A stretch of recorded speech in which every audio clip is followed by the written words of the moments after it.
folks. Thanks so much for your patience. For those that joined us yesterday, welcome back. We're so glad to have you once again. We're Indivisible Dallas, and we're excited to have you join us again.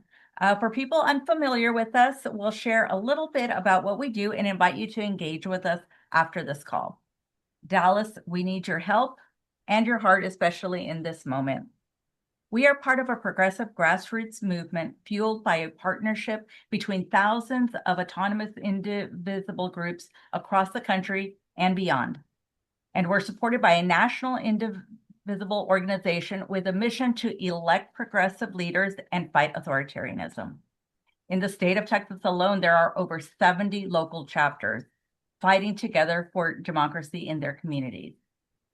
A real democracy of, by, and for everyone. Thanks so much. And just to let y'all know, I'm Samantha Mitchell.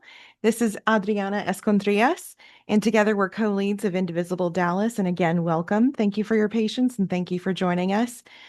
Just a little bit about Indivisible Dallas. We were founded in 2017, shortly after the National Indivisible Movement was launched. And we were launched Indivisible Dallas by concerned Dallasites in response to Trump's first election. We recommitted, restructured, and rebranded in early 2025 to meet the worsening crisis of fascism that has a chokehold on our nation and the state of Texas. Our group's priority is to build an active Dallas area community that is informed with facts, engaged in civic responsibility, and committed to fighting fascism in the long term. We say long term for a reason, and that's because we hold no illusions that the threat of fascism will ever really die.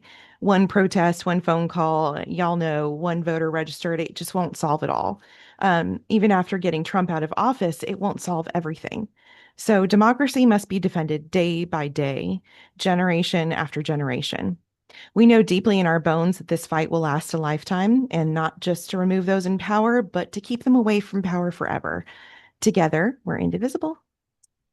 And just a reminder that this is a Zoom webinar, which is different from a Zoom meeting. So during this call, everyone will be muted, but you are welcome to submit a question using the Q&A feature that you can find in your taskbar. You can also upvote a question that has already been submitted by another guest. And these upvotes will let us know which questions you all find most pressing. We will do our best to feed the candidate as many of your questions as possible, and a big thank you to folks that emailed their questions in advance. A little note on accessibility: to enable automated closed captions, move your cursor down to the menu of options at the bottom of your Zoom screen, and you'll see a button marked CC. You'll need to select more if you can't find that on there. But now, without further ado, we're going to get our conversation started with one of the most admirable leaders representing the people of Texas, Texas Congressman James Talarico. Welcome. Welcome, Thank you. Representative. Thank you. Hi. Appreciate y'all. Thank you so much for taking the time. We know that you have had such a busy day. Hope you've had a chance to breathe. Thank you so much. We've got a lot of pre-submitted questions from our members here at Indivisible Dallas and other Texas Indivisible groups, but we'll also be sharing our most upvoted questions in our Q&A. And we'll likely have questions that can't be answered by the time that we adjourn here at 6 p.m., but we will submit the questions to the campaign in writing and we'll publish them as best we can when you have answers. So with that, we'll go ahead and get started. I'm going to give you kind of a softball one. Why are you running for Senate? Well, first, thank you all for having me. I'm such a fan of the work that Indivisible does all over the state. I know that Indivisible members helped me flip a Trump district in Williamson County back in 2018 when I first won a seat in the state legislature. And we have worked together at the state capitol in the trenches, fighting back against Republican extremism and passing bills that improve the lives of working people in our state. And so it's just really an honor to be here with all of you. And for those that don't know, my name is James Talarico, and I'm a current state representative in my fourth term. I'm a Presbyterian seminarian, and I'm also a former middle school teacher. I often joke that teaching middle school is the best preparation for politics. And that experience in the classroom is really what motivated my first run for office. My students that I taught, who were so severely underserved by our state government. They're the reason that I ran for the state legislature. Those students have also been underserved by our federal government, particularly in over the past 12 months, as we've seen attacks on education uh, continue in Washington, D.C. And so now I'm stepping up to run for the United States Senate to fight for students just like mine, students all over the state and the country, fight for working people in every corner of Texas. And I really do believe that Texans deserve a senator who will represent all of us, not just billionaire mega donors. That's a word. Thank you so much. Adriana here is actually a former school teacher as well. So we love it when we hear of teachers who are running for office. We need more of them. Absolutely. So in that to that end, during your time in the state legislature, you've put your experience as a public school teacher to great use. Obviously, as you just shared, you helped pass school finance reform bills. You improved access to mental health services for Texas public school kids, and you've really made a name for yourself with your contributions to regulating the cost of insulin in our state and advocated for justice-involved youth. What are some other bills that you intend to introduce in the Senate, and what strategies will you deploy to get them passed? I want to continue all the fights that I've led on here in Texas, the fight against the billionaire mega donors who run our politics, Tim Dunn, Ferris Wilks, Betsy DeVos, Jeff Yass. And I want to continue to fight to lower the cost of housing, the cost of prescription drugs like insulin, the cost of childcare, which is now more expensive than college. But if I'm being very honest with all of you, we're not going to make progress on all of those important policy issues until we fix the system itself. Mm. So, what I will prioritize is comprehensive political reform. And actually, this morning rolled out my comprehensive anti-corruption agenda. And so that's things like getting big money out of our politics. Y'all Mm. know that I am one of the only members of the Texas legislature who has never taken corporate PAC money. I'm the only candidate in this race in either party who is not taking corporate PAC money in the Senate campaign. And so, in my anti-corruption agenda, banning corporate PACs, banning super PACs, so billionaires can't make unlimited secret donations to our campaign is at the top of the list. But I also want to ban members of Congress from trading stocks and enriching themselves while they're in office. I also want to go after forms of corruption that don't involve money.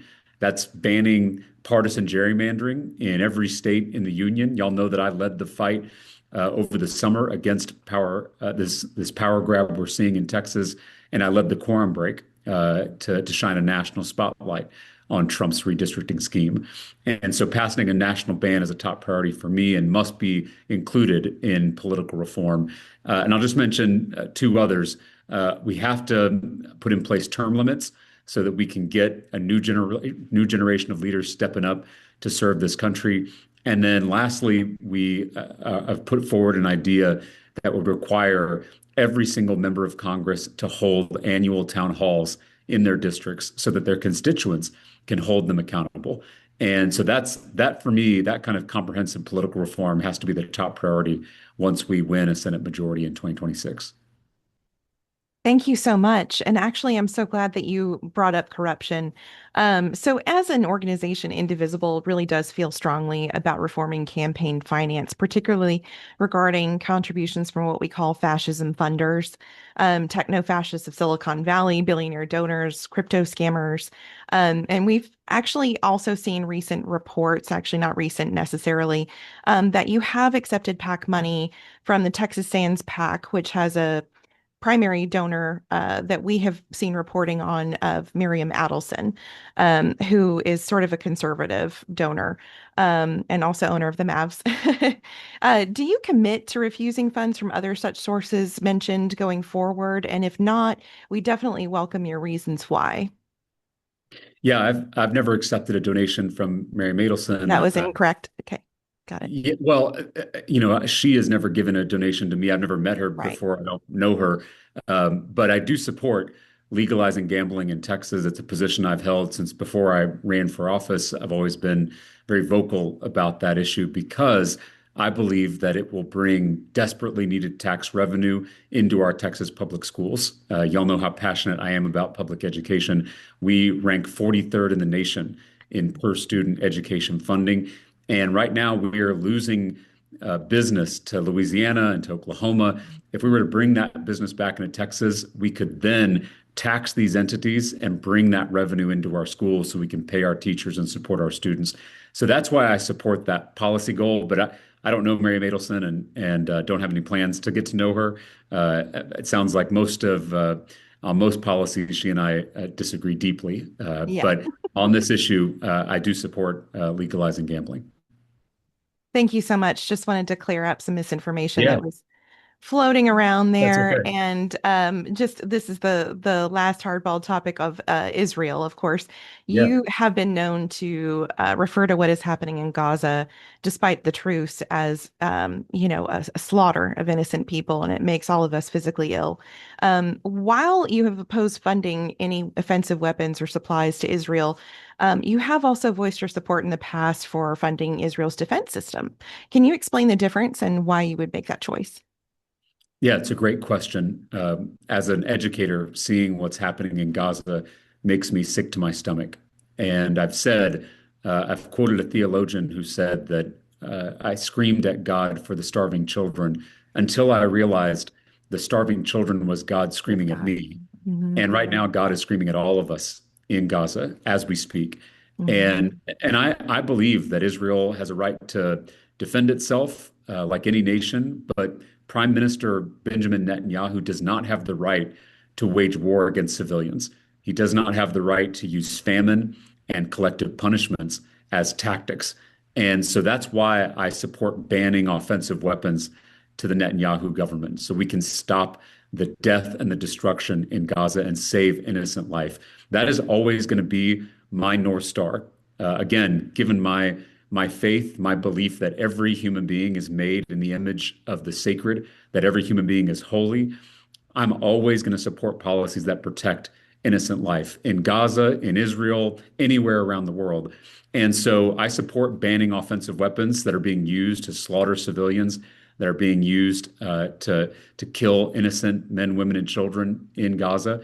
But I don't want to punish the civilians in Israel, the Israeli people, for the decisions that their government makes. And that's why I support funding for defensive weapons.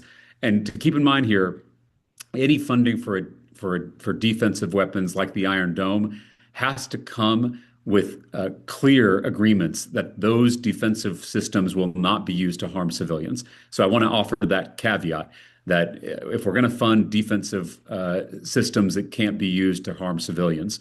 And so that's where I'm at because I want to protect innocent Palestinian lives and I want to protect innocent Israeli lives. And that's why I come down on this issue. I know it's difficult and painful for many people, but we have to act with moral clarity.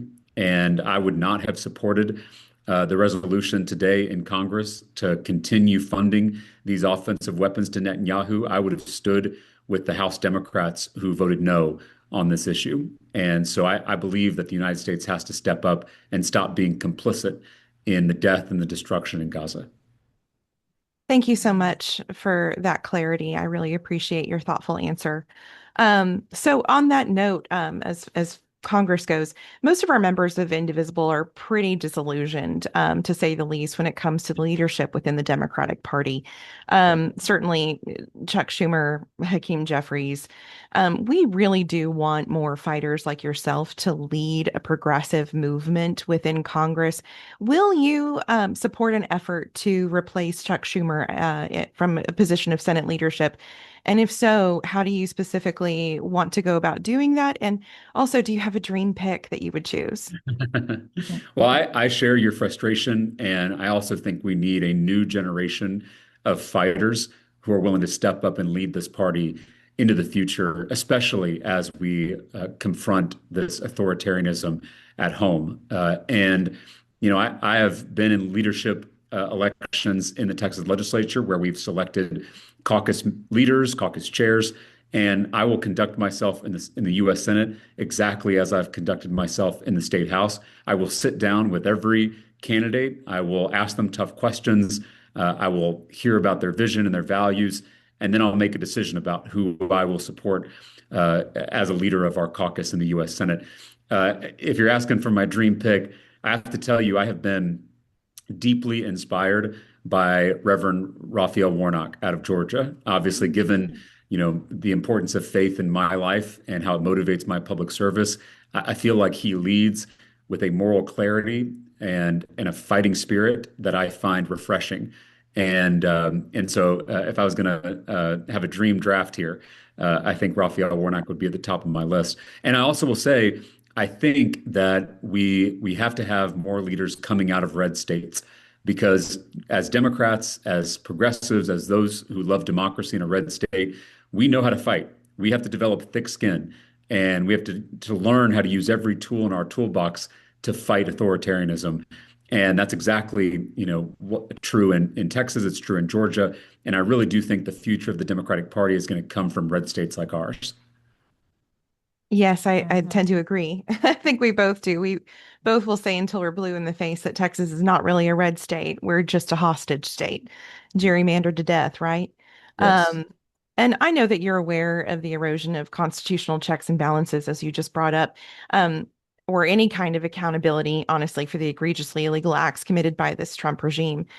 Regardless of whether or not there is a Democratic majority reached in the Senate, will you commit to bringing accountability to these folks? And do you commit to using the power of a Senate majority to investigate and prosecute abuses of power? Absolutely. We have to get back to having checks and balances in this country. We have to get back to a separation of powers. Right now, you have a U.S. Senate, you have a U.S. Congress that is completely complicit in the abuses of the Trump administration. That has to end in 2027. But to get there, we have to win that majority in 2026. And so, yes, I will use the every power, every tool at my disposal as a U.S. senator to bring accountability back into our system of government, to hold the executive branch accountable for its abuses, and to prosecute when elected officials, when government appointees, when federal agents have violated their oath and have broken the law. Yeah, speaking of which, breaking the law, DHS Secretary Nome and ICE obviously have been terrorizing communities across our nation. I think it's at the forefront of all of our minds right now. We're all pretty terrified. We've heard of detention center plans down in Hutchins and Dallas County that nobody wants. And we know that I believe it was on Monday that a sweet 9-year-old in Plano asked you what can be done to stop ICE. Yeah. You had a really great answer regarding what you will do once in office as a senator, but tell me about actual steps that you'll take once you take office to reform the Department of Homeland Security, the DHS, and or abolish ICE. Tell me your thoughts. Well, we have to impeach and remove Kristi Noem. We Right. have to hold these agents accountable for their action. That includes Hmm. prosecution for the agent who murdered a U.S. citizen in cold blood in broad daylight in Minnesota. But it also means holding these masked men accountable. I am calling for a full top to bottom investigation into ICE where we haul these masked men before Congress so the Right. world can see their faces. We have to ban these agents from wearing masks. We have to ban them from kidnapping our own people off our streets without a warrant, including our undocumented neighbors. And we've got to require them to identify themselves, which is the bare minimum of any law enforcement official in this country. No more secret police, no more disappearing people. This is the United States of America. We're not supposed to be afraid of our government. Our government is supposed to be afraid of us. And so this is exactly the kind of bold action we need to end these abuses and hold people accountable and prosecute those who have harmed members of our community. Thank you so much. It's refreshing to hear. We had an excellent member submitted question, so I'm just going to read it verbatim to you. As a constituent who is not religious, I want to share that I still appreciate the way that you incorporate the teachings of Jesus into your speeches. However, I'm increasingly concerned about the politicking from the pulpit that I've observed recently. Given your platform, do you believe this trend conflicts with the principle of separation of church and state? And this member would appreciate hearing your perspective on how you balance your personal truth with this foundational constitutional value. Yeah, anybody who has watched me in the Texas legislature, one knows that my faith is central in my life. It's the commandment to love my neighbor as myself is what motivated me to enter into public service, first as a public school teacher, now as a public official. And you will also know that I'm the fiercest defender of the separation of church and state in the Texas Capitol. I have been the chief opponent of Christian nationalism and calling out my colleagues when they use my religion to hurt our neighbors, particularly our neighbors who belong to other faiths, our Muslim, Jewish, Hindu, Buddhist, Sikh neighbors, but also our non-religious neighbors, our atheist and agnostic neighbors. We are called to love all of those neighbors, and forcing Christianity down their throats is not love. And it's why I stood up to the bill that would have required the Ten Commandments posted in every classroom. It's why I stood up to the bill that would have allowed school counselors to be replaced with school chaplains. It's why I stood up to the Bluebonnet curriculum that would have taught Christian Bible stories to our youngest students in elementary school.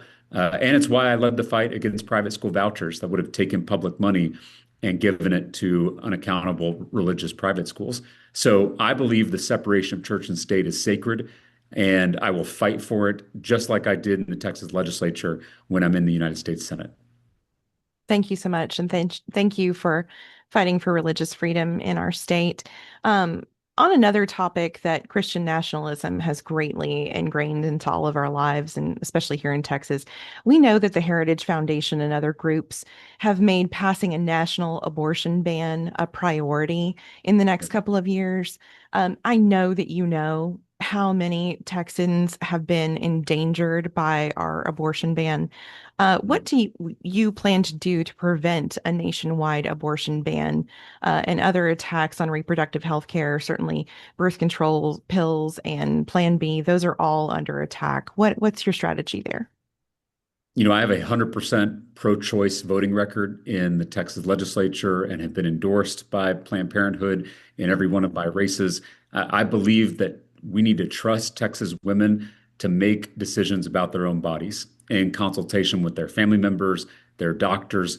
It is no place for a politician. We need to keep government officials out of our private lives, and we need to ensure that people have bodily autonomy in this state and in this country. And so, just like I fought tooth and nail against the most extreme abortion ban in the country here in Texas, I will also fight against any effort to ban abortion nationwide. This is a fundamental right in our democracy to control your own body. And that is something we have to fight for in the halls of power in Washington. And I will just say to anyone who considers themselves pro-life, they need to know that this extreme abortion ban in Texas is killing women in our Yep. state. It Yep. is killing women who are bleeding out in Yep. emergency room parking lots, women who are dying of sepsis because their doctors are too afraid to provide basic reproductive health care. And it is killing women, particularly Black women, who face higher maternal mortality rates in Texas than anywhere else in the country. Mhm. And so those pro-life policies are leading to death in our state and in this country. And we have to stand up for pro-choice policies that actually protect the lives of women across this state. And that's exactly what I'll do in the U.S. Senate. Thank you so much. And I'll add, we really honestly don't know exactly how many women are really dying because they've also defunded all of the research that That's tracks right. that. So thank you so much for making that point. I appreciate that. Speaking of abortion bans, the Supreme Court is stacked with right-wing Trump and Bush appointees. This will be an issue regardless of whether a majority is reached in the Senate or the House. What do you feel can be done to counterbalance that influence of the Supreme Court? So it's funny you asked this because this morning I mentioned that we rolled out as a campaign our comprehensive anti-corruption agenda, and part of it was overhauling and reforming the Supreme Court. Good. And so I've proposed two measures. One is term limits for Supreme Court justices. I think this will do a couple things. One, it will provide for more balance on the Supreme Court, where you're spreading out these appointments evenly over administrations, and that way you don't have administrations who happen to get, four Supreme Court justices and some that only get two. And it will lower the temperature on these appointments so that you don't see what happened to President Obama when his right to appoint a Supreme Court justice was stolen from him by Mitch McConnell and Senate Republicans. And then I've also proposed that we have basic ethics laws applied to the Supreme Court, because just like billionaires can buy elected officials in the US Congress, they have also bought members on the Supreme Court. And so we have to Harlan have those Crow. that's exactly right. We have to have basic Say it ethics laws louder. in place to protect from that kind of corruption. And lastly, I am in favor, and I've been on the record of saying that we need to impeach Supreme Court justices who lied under oath during their confirmation hearings. And there are at least two on the Supreme Court who lied under oath during those hearings, and there should be action so that we can hold them accountable. Thank you so much. Beautifully Fantastic. answered. Yes, we are in favor. We are big fans. Okay. So, shifting gears here a little bit, the state of childcare, obviously, in our country is abysmal. You touched upon it earlier, and the ACA is always in constant danger. I feel like those two things are related. Childcare costs are higher than many Americans' paychecks. Most Americans, mostly women, are having to make the impossible choice to leave the workforce or, pay for childcare. What can be done in the Senate to remedy this? This is an issue I care a lot about, and it's one that I've done a lot of work on. I became an uncle for the first time 3 years ago. I have a baby niece named Jane, who is the joy of my life. And my sister, Jane's mother, she and my brother-in-law, Jane's dad, they are struggling to be able to afford basic childcare. And many of you know that childcare is now more expensive than college in the Right. state of Texas. In the state legislature, I passed two major bills, one to raise the quality of early childhood education in our state, because this is prime time in child development. I know that as a teacher, the first 3 years, the first 1,000 days of a child's life Right. is when the architecture of the brain is being built. 1,000 neural connections are being formed every second during that period of a child's life. And that's why we need high quality early childhood education for every kid, regardless of their zip code, regardless of their skin color. And that's something that I have fought for. The other bill I passed was bringing down the cost of childcare. And that's exactly what we need to do nationwide. We have to bring universal early childhood education to every single state in the union and ensure that every parent can afford the childcare that they need to succeed, both in the economy, but also make sure their child succeeds in school.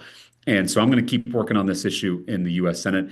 It's exactly, I think, what we need to do if we are to, create actual pro-family policies. Love it. Thank you so much. I have another member submitted question that kind of relates to it, to what we just said, certainly regarding affordability. How do you plan to improve housing affordability and increase wages, particularly for young people? This is also an issue I've worked on in the state legislature. Yeah. I have recently, last session, passed a bill to allow for more forms of housing to be built in Texas that will lower the costs and allow young people to realize the dream of homeownership. And that's exactly what we have to do nationwide. We've got to provide more opportunities for people to buy their own home, to be able to build wealth for themselves and their families. And right now, homeownership is just a dream that's out of reach for most young people in this country, my fellow millennials, but also Gen Zers. The idea of being able to buy your own home it feels like an impossibility. And if we're going to revitalize the American dream in this nation, homeownership is a critical cornerstone of that dream. And so I'm going to keep fighting for zoning reforms, for more affordable housing, for more homeownership grants, so that we can ensure that people have the ability to buy their first home and live that dream. Thank you so much. Yeah, it's especially in Texas is a outrageous issue. I just bought my first home at the age of 37 when my mother was on her third home. So, Yes. it's just a really common issue for anybody right now. So I'm going to shift gears again. The big ugly bill included preventions for any regulation on AI in the future. Corporations I believe, and I think many of our members believe, are really forcing us to use AI, as data centers are taking up 10% of the state of Texas's energy grid, which is already proven to be faulty, to say the least. What can be done to regulate on the federal level the high cost of data centers? Um, and the second part of the question was, members submitted. Each week, I see there's massive corporations laying off employees and replacing them with AI, often highly skilled workers too. What's your percentage on limiting the impact of AI on everyday Americans, both through regulations on data centers as well as employment? Well, I've gone to every corner of the state in the first 4 months of this campaign, including a packed rally in Amarillo, Texas, up in the Panhandle. And right now, there is a data center being built, an AI data center in Amarillo. And folks in the community are outraged that they were never consulted. They haven't been able to be bought into this process. And it is consuming so much energy in the community. And the consumers in Amarillo are being forced to pay for the energy costs of this data center. That's unacceptable. And I've already put forward ideas for legislation that would require AI companies to pay for their own energy and pay for the energy that these centers consume. But we also have to be concerned about water, because water is a scarce resource in Texas. We are running out of water as a state, Mhm. and these data centers consume huge amounts of water. So we've got to, as a federal government, crack down on these AI companies for a whole host of reasons, not just data centers, but ensuring that these innovations, these technologies are being developed in a way that won't harm people, won't harm workers, won't harm children. And right now, our federal government is nowhere to be seen. So I think Right. electing more young people to office who understand these technologies and who are ready to develop a regulatory framework to rein in their abuses is exactly what we need. And I'll just urge everyone watching to check out our website. We have a comprehensive policy page on our website, and it is the most detailed policy page of any Senate candidate in the country. And on that policy page, you're going to see AI integrated throughout many different policy areas. You're also invited to contribute to the policy page. There's a link for you to be able to provide your input and your ideas. So this is a collaborative process between me as a candidate and you as the people that I seek to serve. Thank you, Representative Talarico. I know that you're going to be pulled to another urgent event that you need to get to. But any final thoughts that you'd like to give us before you sign off this evening? Well, I just want to thank y'all again for the work that you do. It is so important at this critical time in our country. I tend to be someone who thinks you shouldn't believe what a politician says. You should look at what a politician has done. My track record is very clear that I know how to deliver for working people at the ballot box and in the halls of power. I flipped a Trump district by energizing Democrats, bringing in new voters, and peeling people off from the other side. That's exactly what we're going to have to do to win this race in November of this year. Again, nothing else matters if we don't win. If we don't win, we can't help people, and we can't stand up to the extremism that we are seeing in our nation's capital. So the only question that should be on our mind when we walk into the voting booth in this primary is who is best positioned to win in November and who can deliver for us in the halls of power. I've been able to pass legislation that lowers costs, that brings ethics to our government, that eliminates corruption, and that's exactly what we have to do in our federal government. And I hope to be our nominee going into this important fight in 2026. Thank you so much, Representative. We really appreciate your time, and we hope you have a wonderful rest of your evening. And we look forward to seeing how the rest of this goes. Thank y'all. Appreciate your work. See you soon. Thanks. Bye-bye. Thank you. Bye. Guest, if you would like to stay on, we will give you some information. Just to let you know, the representative was pulled. We were notified just for an urgent matter. So unfortunately, we were planning on having this interview go until 6 p.m., but there was something that apparently needed his attention immediately. So we let him go. Hopefully everything is okay. Y'all, I'm so sorry if we did not get to your questions. We will absolutely be submitting it to the campaign for a written response, which we hope to post. We're also recording this interview, and we will be uploading it to YouTube in just a matter of days. And for those of you who are engaged and want to stay engaged, Please follow our website and sign up to get our emails. We're indivisibledallas.org. Also, we have a ton of events coming up. We would love for y'all to be engaged if you're in the Dallas area. Also, please don't forget to make sure that you are registered to vote and tell everybody that you know to double check that they are registered to vote. We know that the state of Texas has given the voter list to the federal government, and we do not really know why. So please double check your voter registration and let everybody know that early voting will begin on February 17th. We have tons of races that are happening. Check what's on your ballot. League of Women Voters also has an excellent, not bipartisan website that explains what's going to be on your ballot. So with that, y'all, I'm so sorry. We're going to go ahead and cut this a little bit short, but I want to let you know that we are so deeply grateful that you took the time to tune in. We're so deeply grateful for your activism, for your heart. And we hope that you always stay engaged. And remember, the best antidote to despair is action. And there is always something that all of us can do to defeat fascism in the long term. So I hope you'll join your local Indivisible chapter. If you're not near Dallas, there are, like we said, over 70 in the state. So there is bound to be one near you. There's one over in Tyler. There's one up in Amarillo. There's yes, and we will be at a directory yes that you can find the one that's closest to you. Yes. Although you're always welcome here in Dallas because we are super big and wide and we just let everyone in, but sometimes it's good to get with folks that you that live around you. So we will share that information, and anyone that is registered for either tonight or last night will get a recording link, and also lots of really great voter and election resources. Yes. Thank you so much, everybody. We are so deeply grateful. We hope that you remain safe. Thank you. Good night.